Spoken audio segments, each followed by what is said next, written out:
everyone. It's time for our monthly book haul video. Yes, it is. Where we talk about the books that we were so kindly sent or approved for by publishers, as well as all the other books we've acquired in the last month. Or been given.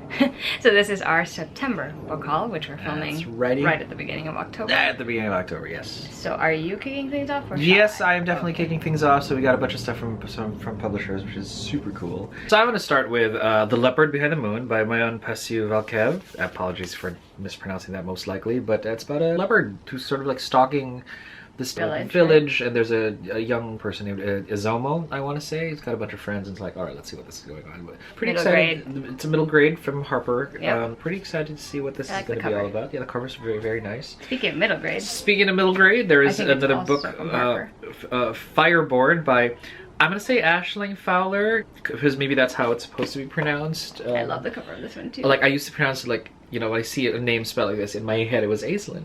Oh, but, me too. Right, but I think it's Aisling, or something like that thereabouts. Well, either way, cool also story. From Harper. Also from Harper. Great darkness has destroyed everything she knows, but a hero will rise from the ashes, which I think is enough for you to figure out. And weren't we just talking about, like, so look at her riding this giant stone, like, dog or wolf.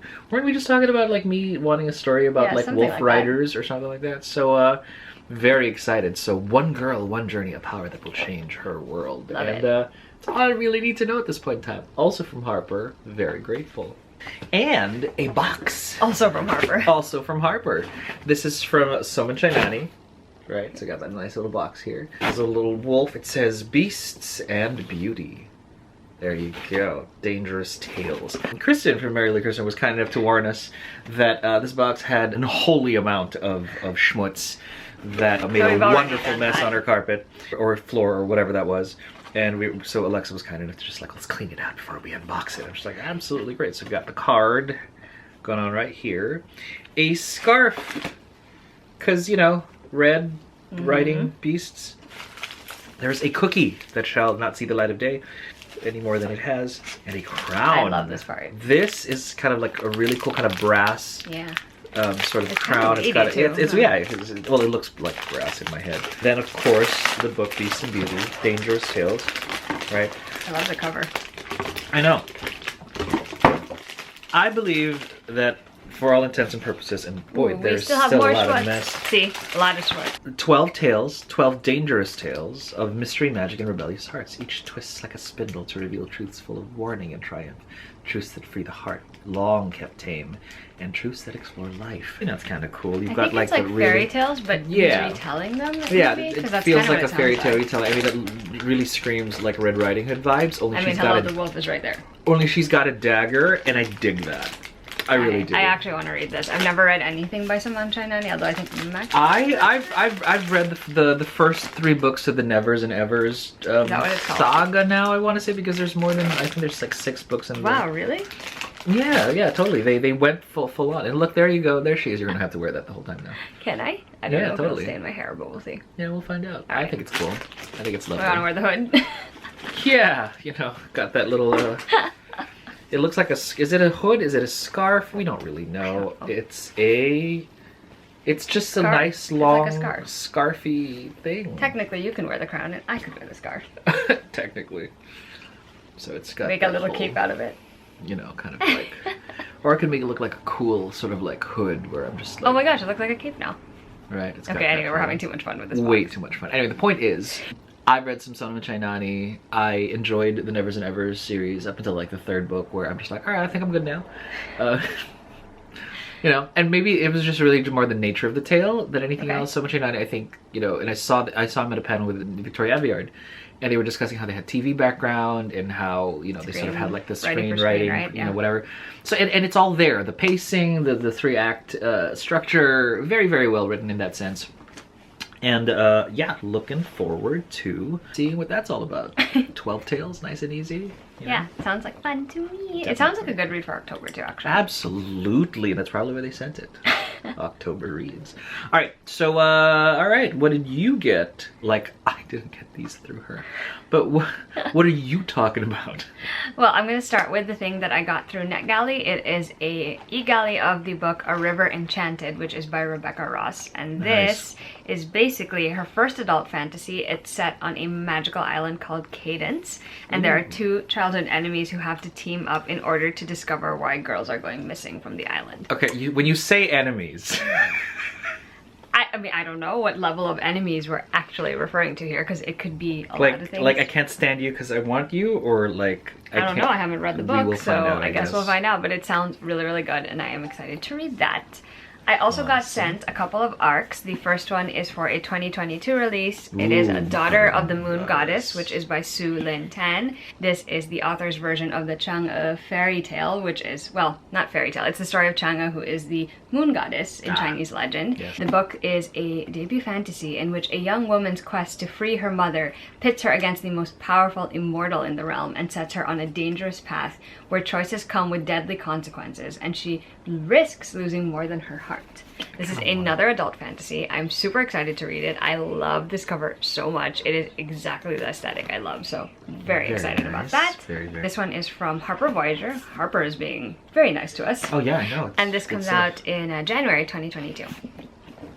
The other arc that I have is Our Violent Ends, which is by Chloe Gong. This is the sequel and sort of the finale to the duology that began with These Violent Delights, which is a book set in 1920 Shanghai, has a little bit of Romeo and Juliet inspiration, where there are two heirs from rival gangs they used to date. Now they no longer date, but then they have to team up because there is this sort of magical plague that is infecting people all over their city, and a lot of political maneuvering that needs to be done as well. And it was so good, and I'm very much looking forward to the sequel. I am very curious like how some of my favorite characters are going to end up, so we'll find out. Indeed. This comes out in November 2022, and this was sent to us by Margaret K. McElderry Books. Awesome.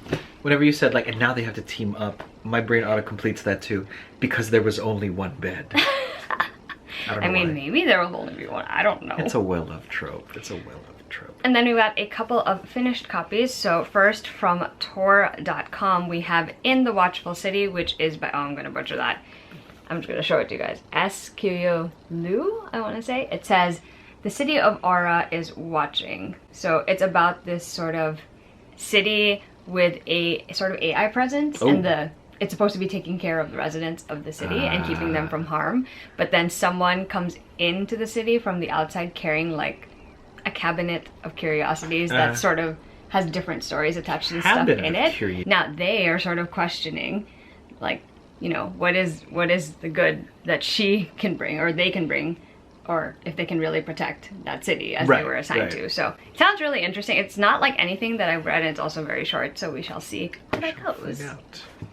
And then we have a bunch of books from Harper still, this time from Avon. So first we have So We Meet Again by Suzanne Park. You might be able to tell from the cover, this is a contemporary rom-com, or I don't know if it's a rom-com, but it's definitely a contemporary romance. So it's about an investment banker named Jessie Kim. She gets laid off, and the reasons she's laid off are not that great. She ends up moving back home to Tennessee to live with her mom and dad, and then she runs into her childhood nemesis, who is just like, you know, the golden Asian child, basically. And so she and Daniel kind of end up teaming up to help Jessie sort of launch her own YouTube channel, which is something that she wasn't really sure of at the beginning, and then obviously they learn more about each other. This one might have a there's only one bed trope, who knows? I mean... And then we have It Happened One Summer by Tessa Bailey. This is a Schitt's Creek inspired rom-com. It's about a Hollywood it girl who kind of gets cut off by her dad, I think, and she's exiled to a small town in the Pacific Northwest, ends up, you know, trying to run a business there to prove that she, you know, knows what she's doing. And she ends up butting head with a sort of surly, grumpy local fisherman who kind of thinks she doesn't belong there. So this will be fun as well. And then from Berkeley, we actually have two books, one of which is going to appear again in the video later on. So first we have The Royals Next Door, which is by Karina Halley, and this is basically about a girl who has a very unusual summer because a prince and a princess move next door, and they bring their handsome bodyguard with them. And the romance is between the girl and the bodyguard. Love that, so Can't wait to read it. Again, will there be an It's Only One Petro? Who knows? Then we have The Heart Principle by Helen Huang, which is the third book in her Kiss Quotient series. This one is about Anna Sun. She is sort of struggling musically with her career because she had a video go viral and now she feels all this pressure to perform a certain way, you know, and hit a certain level. And on top of that, her boyfriend, her longtime boyfriend, they do want to get married, but he thinks that it's best for them to like sort of have a break and like see what it's like without each other before they make that sort of commitment. And so Anna finds herself, you know, going like, you know what, I'm gonna do that. So she goes online, gets on the apps, and then she meets Kwan, who is dealing with some stuff on his own, and there is this undeniable connection between them. But Anna also has to deal with being the caretaker for a member of her family, and it is a heavier emotional read than the other books in this series, but it was really, really good, and I found it really relatable. It's not a fun read per se, but it is a good one. Then, from Simon & Schuster, specifically Margaret K. McElderry books, we have a finished copy of Vespertine, which is by Margaret Rogerson, and I actually read this in September. It is a great autumnal pick. It's about a girl named Artemisia. She is a novice at a convent, and she wants to basically just keep to herself for the rest of her life and like learn the ways of the nuns at the convent as they care for the dead. Because in this world, if you don't give the bodies the proper burial or send them off correctly, spirits come back and attack the living, and obviously that's not a good thing. Except that when the convent is threatened, Artemisia ends up in possession of a relic that is connected to a very powerful spirit, and she somehow ends up being able to wield it, and that makes her a Vespertine. And she uncovers a bigger plot that is actually going to affect her entire country, and this book is basically her just going through the steps of figuring out this mystery and who is really behind it all, and it was great. And last but not least, from Harper, we have The Color of Dragons, which is by R.A. Salvatore and Erica Lewis. And hello. I do love this cover.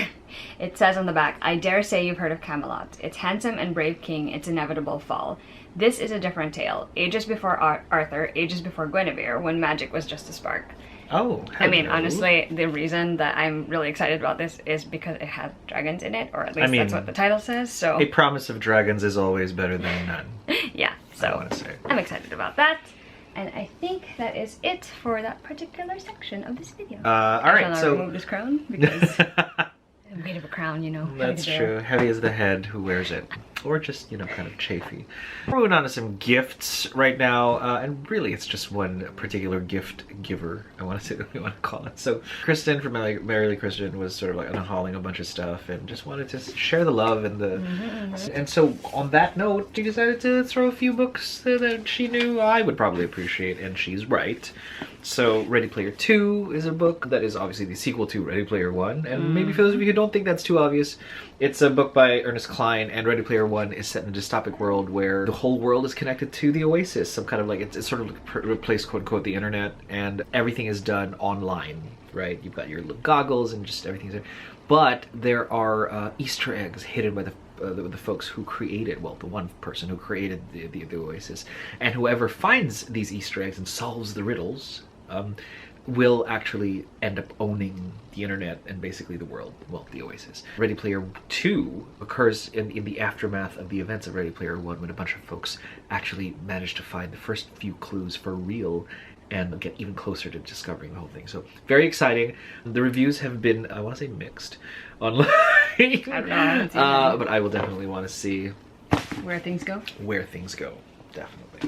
Oh, and here is True Believer, The Rise and Fall of Stan Lee by Abraham Reisman. I feel like this is one of those biopic or biographies that sort of just, you know, it's sort of like a tell-all, I want to say, posthumous. Obviously, Stan Lee, you know, for all of his amazing contributions, like, is human. And I think this paints him in that particular light. So it's a wild ride, as some people have blurbed, Sarah Weinman, to be specific. We'll see how I feel after the ride is over.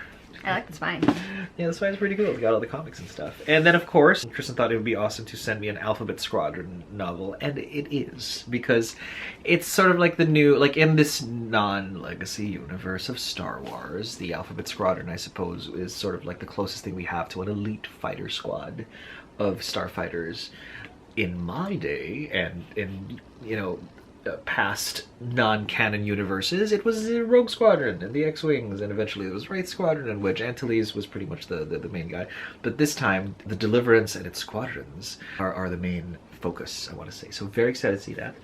And lastly, certainly not leastly, is Dr. Aphra book by Sarah Kuhn. It's a script, it seems. And is it a script? Oh my god. I believe it was originally released just as an audiobook, and this was the first time that they released it in the script. Very, very nice. So Dr. Aphra, I am not like too like fully familiar with it, you know, with the lore overall. But Kristen thinks we'd both enjoy but that. rogue archaeologists really, I find, are a treat in most universes. So let's see what this is all about. Gonna be all about. Okay, the 2 books that Kristen gave me were Year of Yes by Shonda Rhimes, which I read and really enjoyed. It is basically Shonda telling the story of how she spent a year deciding to start saying yes to everything that she could. Wow. And it was really fun to listen to her stories and her, you know, perspective. I think I might have preferred it as an audiobook. We'll see. I've never actually read it physically, but I am happy to have this copy now. And she also passed on The Lion's Den, which is by Catherine St. John. I love this cover. It's very summery. I actually don't know exactly what it's about, but I know that Kristen really liked it, like she flew through it. So it says, embark on a trip of decadence, where nothing is as it seems in this delectably suspenseful debut of friendship, romance, and betrayal on the Riviera. I don't really need to know much more than that. As long as Kristen has enjoyed it, we generally have very similar tastes for the most part. So I'm looking forward to checking this one out as well. Indeed. All right, I think it's now time to move on to the digital hauls. Yes. Yeah, there are a couple of digital hauls. I'm going to start with mine because, you know me, I'm a compulsive Kindler. All right.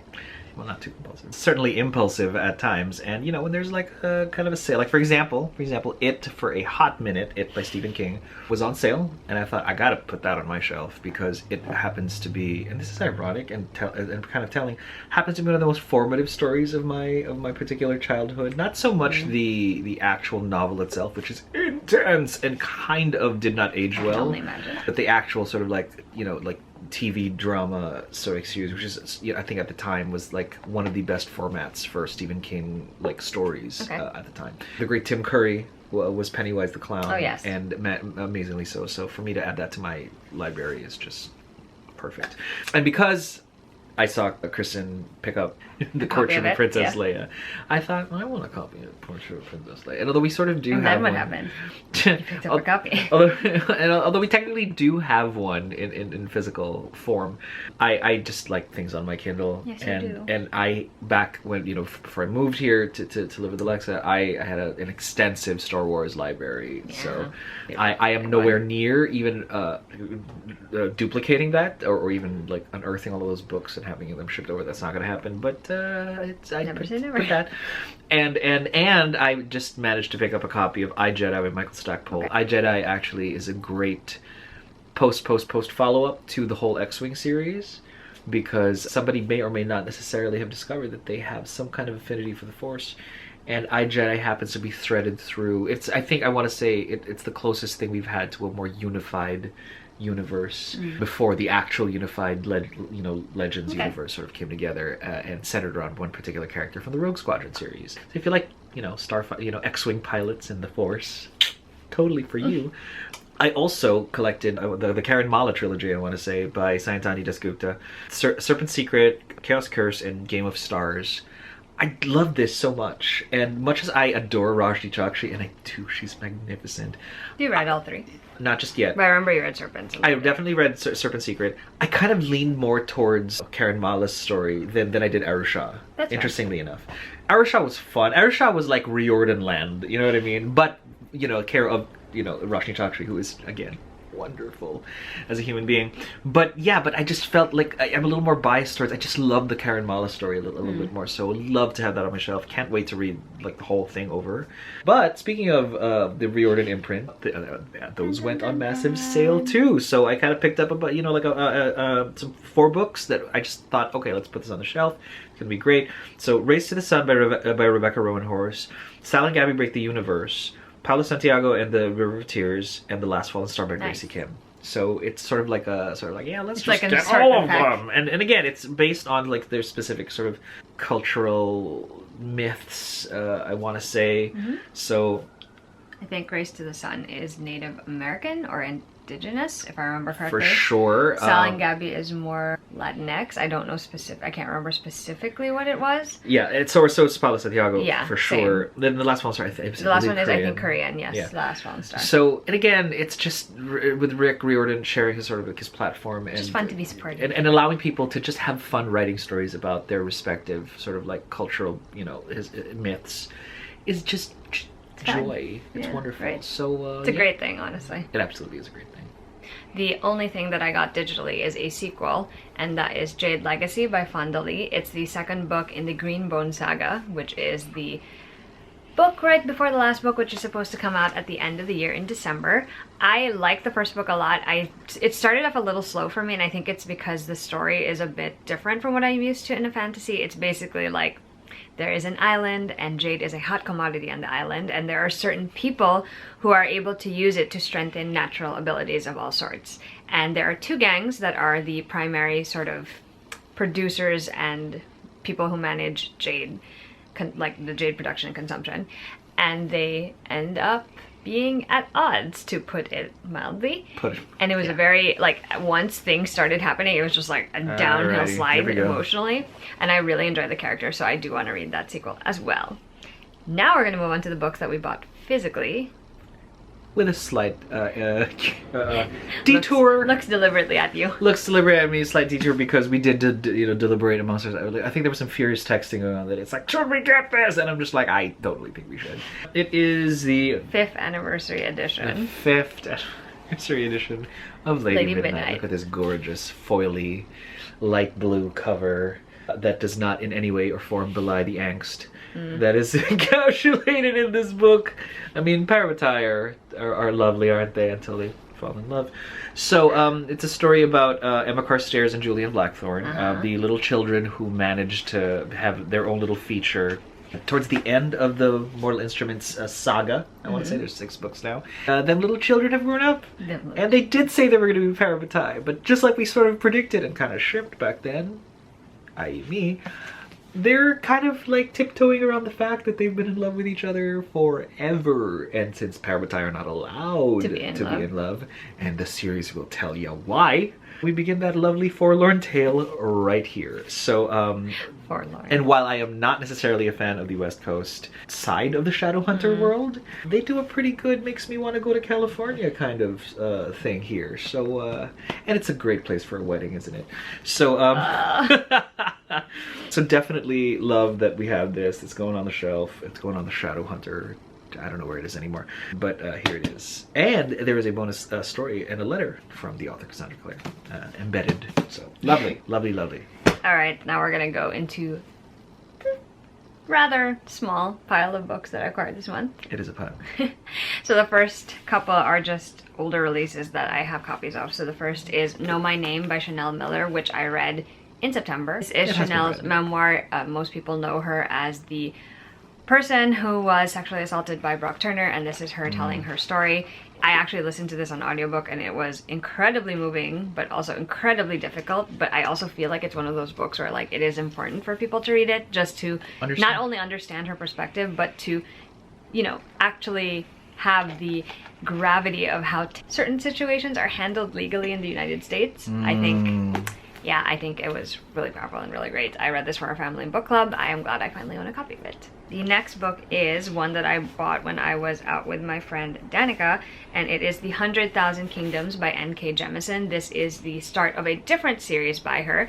From what I remember, it actually it's a more fantasy series that involves the gods and a sort of competition between people who are specifically connected to them.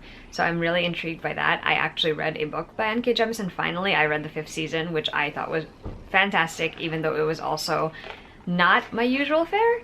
So I wanted to pick this one up and just add more to my TBR by N.K. Jemisin so that I could tackle it eventually. Then we have 2 books by the same author, which is part of a series of rereads that I'm doing with Danica as well this year. So I have Windwitch and Sightwitch, which are both by Susan Dennard. This is the second book, and this is a novella, 2.5, I want to say. This one just picks up really almost right after Truthwitch, except that we're now focused on how our 4 main characters, including and a couple of new faces, are handling the sort of political and emotional upheaval that the ending of the last book left them at. The character on the cover is Merrick. He is a prince that is currently trying to hold it together for his kingdom despite opposition on all sides, and that kind of takes a turn for him in this book. Sightwitch, on the other hand, is about a character we actually met in Truthwitch named Ryber, and this is sort of her story pre-Truthwitch. So you kind of get to see her history and learn more about her, which I am looking forward to. Windwitch would actually be reviewed for me. This one will be a first-time read, so pretty exciting. Very nice. And then we have all the new releases that I picked up this month. Here we go. So the first is this mass market paperback of The Legacy by Elle Kennedy. This is her like years later sort of epilogue novellas to the Off-Campus series, which is a new adult series that I read and loved years ago and I kind of want to reread now. It basically says on the back, 4 stories, 4 couples, 3 years of real life after graduation. Wow. And the book has a wedding, a proposal, an elopement, and a surprise pregnancy. An elopement. So I'm looking forward to seeing which couple has which sort of story trope. Can't wait. For some people, it's kind of predictable. Then we have the new Mina Lima Classics book. This one is The Wonderful Wizard of Oz. Wizard of Oz. And of course it's in emerald green, because why wouldn't it Because it should be. I've never actually read The Wizard of Oz before, but I've seen the movie so many times. I mean, there's And, no like, place like home. I know. But I am looking forward to reading it in the Mina Lima edition. As you guys might already know, because we've talked about it before, when Mina Lima does books, they tend to include like interactive elements and like fun pages. So I'm definitely looking forward to checking this edition out. It's beautiful. And then we have a book, a sequel, that came out at the end of the month, and that is Steelstriker by Marie Lu. This is the follow-up to last year's Sky Hunter, which I described to Becky as having like Attack on Titan vibes, because it does. Giant monsters, people with like tiny suits that sort of help take the giant monsters down in packs. Something like that, pretty much. And I'm super excited to read the sequel. It also has like an under the desk jacket sort of thing, like the last one. And Steelstriker on the side, which is pretty exciting. We're just like killing it. I know, right? We have a book that I kind of picked up on a whim because I just really love this cover. So it's a book called She Who Rides the Storm by Caitlin Sangster. Long ago, shape-shifting monsters ruled the Commonwealth, using blasphemous magic that fed on the souls of their subjects. Ooh. Now, hundreds of years later, a new tomb has been uncovered, and despite the legends that disturbing a shapeshifter's final resting place will wake them once again, the warlord is determined to dig it up. But apparently it's not just the warlord who wants, you know, to mess with the crypt. There's a few other people. So there is a healer who is obsessed with tracking down the man who murdered her brother, a runaway member of the warlord's devoted order who is haunted by his sister's ghost, a snotty archaeologist bent on finding the cure to his magical wasting disease, and a girl desperate to escape the cloistered life she didn't choose. So basically they're all trying to get this sword that is rumored to be in the tomb. It just sounds like it's going to be so fun, honestly, and this cover is so good. Title is so hot. Alright, cool. Alright. What else you got? A couple more new releases. We have The Bronze Beast, which is by Roshni Chokshi. This is the last book in her Gilded Wolves series. The first book is set in Paris, and it follows a group of individuals who end up having to team up together to sort of perform a heist for a very specific magical object. I need to reread the first book and then keep going with the series. I'm really excited to get to this final book as well. And then we have Once Upon a Broken Heart, which is by Stephanie Garber. This is the new series starter she's got. It is set in the world of her first series, Caraval, but it follows a different character named Evangeline Fox, who ends up making a deal with one of the Fates, specifically Jax, only to discover that the deal isn't exactly what she thought it was going to be, and that there seems to be a more magical sort of political maneuvering power play underfoot as well. It feels like a modern day fairy tale when you read it, which I really enjoyed, and I'm so looking forward to the sequel. Very nice. Alright, 2 more things. One of these things came out a couple of months ago, but I ordered a very specific edition of it because it is gorgeous. So this is Xoxo by Axio. I really enjoyed this book. It is about the 2 characters on the cover, Jenny and Jay Woo. They meet spontaneously one night in LA, they hang out, and you know, they go their separate ways. No big deal. And then Jenny finds out that Jay Woo is actually a member of the biggest K-pop band in the world. That's one thing. The second thing is that she and her mom temporarily have to move to Seoul to help with her grandmother, who has to undergo an operation. She ends up at a school for the arts because she is a very talented cellist who wants to pursue music as a career. And who else is going to this school? Who should go to this Jade War, school? and it is so good. It's so good. Okay, like I thoroughly enjoyed that. So it came with a signed book plate and I believe, oh, okay. So it has the pretty light blue suede edges, Yes, right? But the under the desk jacket Look is at insanely that. pretty. Okay, insanely pretty. So I'm really Gorgeous. excited to have this on my shelf just because I enjoyed it so thoroughly. It gave me all of my celebrity fan fiction feels from when I was younger. That's true, yeah. Fun times to be Yeah, alive. yeah. Immortalized times too. And then we have this hot pink mail layer envelope because I pre-ordered a book, which you already saw earlier in the haul, but this is a signed copy of it. Aha. So I'm very excited. The Heart Principle, again. But this one is signed by Helen Wong, first of all, which we're going to, I love her signature. Hey, it is. So it's signed. Yeah. But it also came with some goodies. So there is a bookmark from the Bodice, there's a bookmark from Libro FM, but most importantly, there is this art print. I love it. It is by an artist I love on Instagram so much, and it's just so good, and I love it so much, and I love it so much. So, you know, worth the pre-order. EK Lixio, that's her handle. I'll just link her Instagram down below, but I love it. So yeah, I have an extra copy of The Heart Principle, so we're gonna figure out what to do with that. But that brings us to the end of this month's book haul. We hope you enjoyed watching the video. If there are any books that you're interested in hearing more about, please feel free to drop a comment. If you're excited about any of the books that are in the haul, like if you read them and you think that we're gonna enjoy them, feel free to leave a comment as well. We hope you're all doing great, and if you wanna find us anywhere else online, all the links are down below. Totally. And we'll see you guys with a new video soon. Bye.